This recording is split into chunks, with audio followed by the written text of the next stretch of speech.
গাজার আকাশে ফের শঙ্কার মেঘ জমতে শুরু করেছে। মার্কিন প্রেসিডেন্ট ডোনাল্ড ট্রাম্প গাজা নিয়ন্ত্রণ করার পরিকল্পনা ঘোষণা করেছে। তা শোনার পরই তীব্র প্রতিক্রিয়া জানিয়েছে হামাস।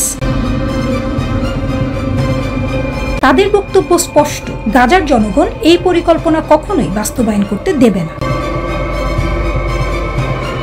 তারা ট্রাম্পকে সতর্ক করে দিয়ে বলেছে, গাজায় মার্কিন দখলদারিত্ব বা বিদেশি হস্তক্ষেপ সহ্য করা হবে না। ফিলিস্তিনিদের স্বাধীনতাকামী সংগঠন হামাস আবারও নিজেদের শক্তি দেখানোর হুমকি দিয়েছে, জানিয়ে দিয়েছে প্রতিরোধের বিকল্প তাদের হাতে সবসময় রয়েছে।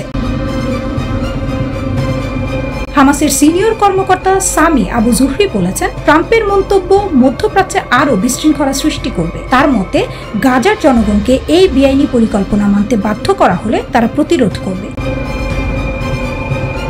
জুহরি এক বিবৃতিতে বলেছেন, গাজায় আমাদের জনগণ এই পরিকল্পনাগুলি পাশ করতে দেবে না। হামাসের নেতারা সোজাসাপটা জানিয়ে দিয়েছেন, ফিলিস্তিনিরা তাদের ভূমি থেকে বিতাড়িত হওয়ার জন্য প্রস্তুত নয়। আরেক হামাস কর্মকর্তা ইজ্জত আল রিশকও ট্রাম্পের মন্তব্যের কঠোর সমালোচনা করেছেন।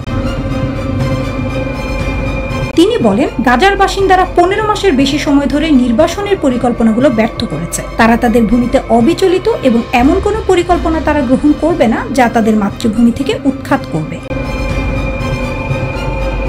ফিলিস্তিনি ইসলামিক জিহাদও ট্রাম্পের গাজা পরিকল্পনাকে প্রতারণামূলক, বর্ণবাদী এবং অমানবিক বলে নিন্দা করেছে। তারা যুক্তি দিয়েছে, 80,000 টন মার্কিন বোমা ফেলার পরও ফিলিস্তিনিরা গাজা থেকে বের হয়ে যায়নি।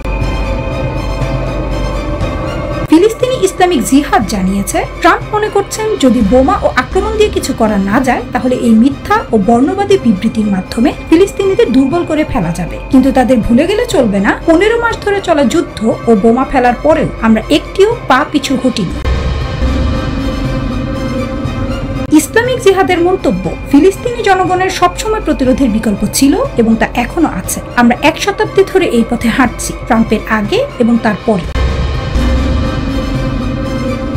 ট্রাম্পের মন্তব্যে গাজার জনগণের প্রতিরোধের আগুন আরও উস্কে যায়। গাজায় মার্কিন সেনা মোতায়েনের সম্ভাবনা অস্বীকার না করেই ট্রাম্প বলেন, আমরা যা কিছু প্রয়োজন তা করব অঞ্চলটি স্থিতিশীল এবং নিরাপদ করার জন্য।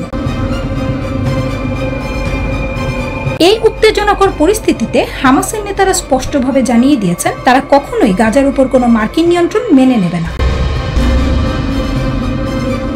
গাজার মানুষ তাদের ভূমিতে দৃঢ়ভাবে প্রতিষ্ঠিত এবং তারা 1 সেকেন্ডের জন্য হুমকি বা চাপের কাছে মাথা নত করবে না। ট্রাম্পের বক্তব্যে যতটা ক্ষমতার ছাপ দেখা যায়, হামাসের প্রত্যুত্তরে ততটাই স্পষ্ট। গাজার জনগণ তাদের ভূমি ছাড়বে না, কেবল প্রতিরোধের পথে এগিয়ে যাবে।